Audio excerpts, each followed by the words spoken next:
রেস্টুরেন্টে গিয়ে চাইনিজ কোনো ভেজ স্টার্টার অর্ডার করলে 90% টাইম এই স্টার্টারটা তো থাকবেই। অনেকেই আমাকে রিকোয়েস্ট করেছিলেন এই রেসিপিটা দেখানোর জন্য, তাই একদম রেস্টুরেন্টের মতো বাড়িতেই আপনারা কিভাবে বানাবেন সেটাই আজকে আমি এই ভিডিওতে আপনাদের করে দেখাবো। সাথে অবশ্যই থাকবে অনেক tips and tricks. By the way, আমি শেফ অতনু, আপনারা দেখছেন অতনু রান্নাঘর, আর আজকে আমাদের recipe crispy corn salt and paper.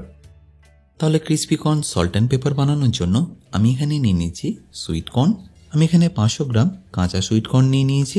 আপনারা যদি মনে করেন ফ্রোজেন ব্যবহার করবেন তাহলে সেটাও করে নিতে পারেন, বাট এখন বাজারে গেলেই দেখবেন এই sweet corn easily available. Frozen sweet corn কিনতে গেলে দেখবেন বেশ অনেকটাই দাম পড়ে, তাই আমার মনে হয় কাঁচা সুইট কর্ন কিনে নিলেই ভালো হয়। এবার এই সুইট কর্নগুলোকে আমাদের ব্লাঞ্চ করে নিতে হবে, আর যদি আপনারা ফ্রোজেন সুইট কর্নও নিয়ে থাকেন তাও কিন্তু এই স্টেপটা আপনাদের করতে হবে।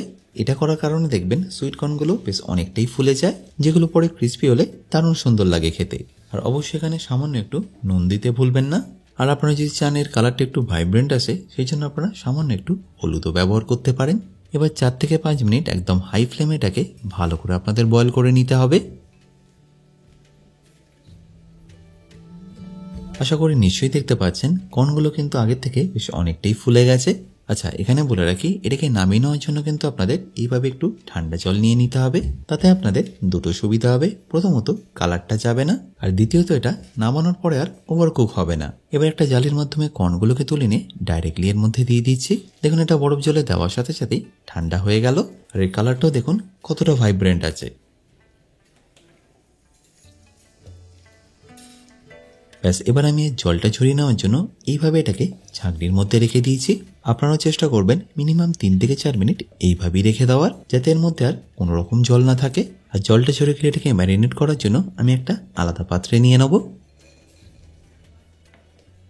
আর নেওয়া হয়ে গেলে তাতে দিয়ে দেবো 1 চা চামচ আদা রসুন বাটা, সাথে অবশ্যই স্বাদ মতো নুন, 1 চা চামচ গোলমরিচ গুঁড়ো, এরপর লাগবে 1 চা চামচ অ্যারোমেটিক পাউডার বা আজিনামোটো, যেটা চাইনিজ খাবারে প্রায় সব রেস্টুরেন্টেই ব্যবহার করা হয়। বাট আপনাদের যদি মনে হয় এটা স্কিপ করবেন তাহলে স্কিপ করতে পারেন।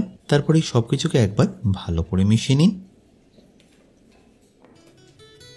আর মেশানো হয়ে গেলে দিয়ে দিন 2 বড় চা চামচ ময়দা।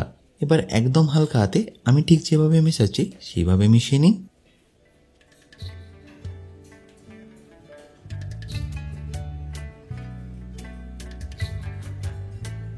আর একবার মেশানো হয়ে গেলে এতে দিয়ে দিন 2 বড় চা চামচ কর্নফ্লাওয়ার। অনেকেই যেটা ভুল করেন, কর্নফ্লাওয়ারটা দেওয়ার পরে চেপে চেপে এটাকে মেশাতে থাকেন। এবার থেকে সেটা না করে এইভাবে এটাকে হালকা হাতে মিশিয়ে নেবেন, যাতে কর্নফ্লাওয়ারের লেয়ারটা এর উপরে জাস্ট এইভাবে কোট হয়ে যায়। আশা করি নিশ্চয়ই বুঝতে পারছেন আমি কিভাবে মেশাচ্ছি। ঠিক একই পদ্ধতিতে কিন্তু আপনাদের মিশিয়ে নিতে হবে। দেখুন প্রত্যেকটা কর্ন কিন্তু একদম ইভেনলি কোট হয়েছে। ব্যাস, এবার এটাকে আপনাদের ছেড়ে দিতে হবে গরম তেলের মধ্যে। যেহেতু এটা আমি অনেকটা পরিমাণে করছি, সেই জন্য আমি এখানে একটু বেশি তেল নিয়ে নিয়েছি। আপনারা যখন বাড়িতে কম কোয়ান্টিটিতে করবেন তখন কিন্তু আর এতটা তেল লাগবে না, মোটামুটি একটুখানি তেল নিয়ে নিলেই হবে। আচ্ছা, এখানে একটা ছোট্ট টিপস, কর্নটা দেওয়ার পরে কিন্তু আপনারা কোনোভাবেই এটাকে মেশাবেন না। জাস্ট গ্যাসের ফ্লেমটা মিডিয়াম করে এইভাবে অ্যাজ ইট ইজ রেখে দেবেন। দেখবেন আস্তে আস্তে এটা আপনি আপই ছেড়ে যাবে আর একটা একটা উপরে ভেসে উঠতে থাকবে। আচ্ছা, এটা যতক্ষণ হচ্ছে আমি একটা তরকা প্যান নিয়ে তাতে কিছু গোলমরিচ দিয়ে ভালো করে একটু রোস্ট করে নিচ্ছি। এইভাবে গোলমরিচটাকে একটু রোস্ট করে তারপরে ক্রাশ করলে দেখবেন ফ্লেভারটা খুবই সুন্দর আসে। আর এপাশে দেখুন প্রায় প্রত্যেকটা কর্নই এখন ওপরে এইভাবে ভেসে উঠেছে, তাহলে বুঝবেন এটা একদম পারফেক্টলি কুক হয়ে গেছে। আর কর্নটাও দেখুন কত সুন্দরভাবে ফুলেও গেছে আর ক্রিস্পিও হয়েছে। ব্যাস, এবারে তেলটা ছড়িয়ে নিয়ে একটা বোলের মধ্যে আমি রেখে দিচ্ছি। দেখুন প্রত্যেকটা কর্ন কত ভালোভাবে কোট হয়েছে। এবারের জন্য কি ভেজিটেবল কিভাবে কেটে নিতে হবে সেটা দেখে নিন। প্রথমে 3টে এরকম মিডিয়াম সাইজের পেঁয়াজকে ভালো করে চপ করে নিন। বাট চপ করার সময় মনে রাখবেন খুব বেশি যেন ফাইন চপ না হয়। আর এখানে বলে রাখি, কোন রেসিপির জন্য কি কাটিং করতে হবে সেটা কিন্তু দেখিয়েছি আমার বেসিক কুকিং কোর্সে।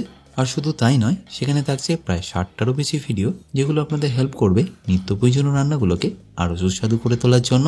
আর এই কোর্সটা আপনারা কিনে নিতে চাইলে ভিজিট করতে পারেন আমার নিজস্ব ওয়েবসাইট www.otonurannakar.com এ। যদিও এর লিঙ্কটা আমি ডেসক্রিপশনে দিয়ে দিয়েছি, তাও যদি কিনতে কোনো রকম অসুবিধা হয় আমার সাথে এই হেল্পলাইনে যোগাযোগ করতে পারেন।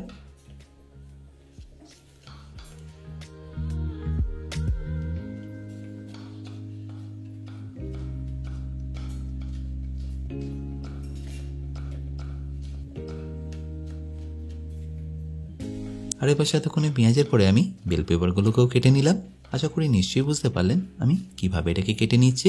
যদি আপনারা মনে করেন শুধু গ্রিন ক্যাপসিকাম দিয়ে করবেন তাহলে কিন্তু সেটাও করে নিতে পারেন। এবারে আমি এটাকে বানানোর জন্য একটা চাইনিজ কড়াই নিয়ে নিচ্ছি, আর তাতে কোনো রকম তেল না দিয়ে দিচ্ছি 2 চা চামচ রসুন কুচি, আর তারই সাথে 2 চা চামচ আদা কুচি, আর 2 চা চামচ কাঁচা লঙ্কা কুচি। তারপর ফ্লেমটা মিডিয়াম টু হাই করে এটাকে ভালো করে মিশিয়ে নিন। তেল আমি এখানে এই কারণেই ব্যবহার করলাম না, তার কারণ এই ভেজিটেবলগুলো থেকে আমাদের ময়েশ্চারটাকে বের করে নিতে হবে। বাট আপনাদের যদি মনে এখানে সামান্য একটু তেল ব্যবহার করবেন তাহলে সেটা করে নিতে পারেন। আর সেক্ষেত্রে দেখবেন স্টার্টারটা একটু অয়েলি হবে। আমরা যখন হোটেল বা রেস্টুরেন্টে এটাকে করি এর মধ্যে কিন্তু কোনো রকম তেল ব্যবহার করি না। জাস্ট এইভাবে ভালো করে সতে করে নিয়ে দিয়ে দিই ভেজিটেবলগুলো। প্রথমে পেঁয়াজটাকে দিয়ে হাই ফ্লেমে এটাকে ভালো করে মেশাতে থাকুন।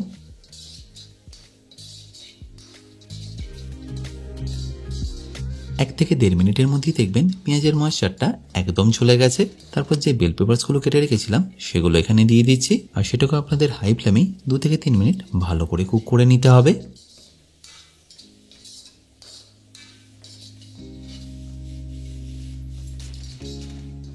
আর কুক হয়ে গেলে এখানে ফাইনালি আপনাদের কর্নটাকে দিয়ে ভালো করে মেশাতে হবে।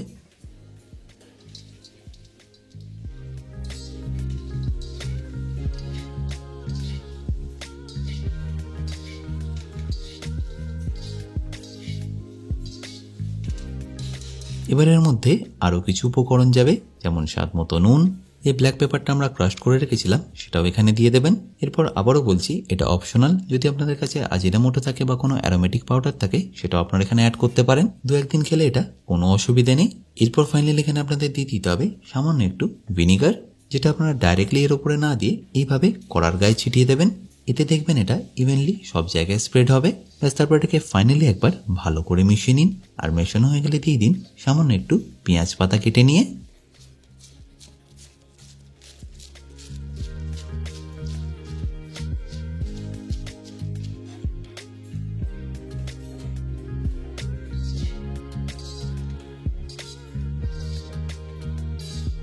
আশা করি সিম্পল রেসিপিটা আপনাদের নিশ্চয়ই ভালো লেগেছে।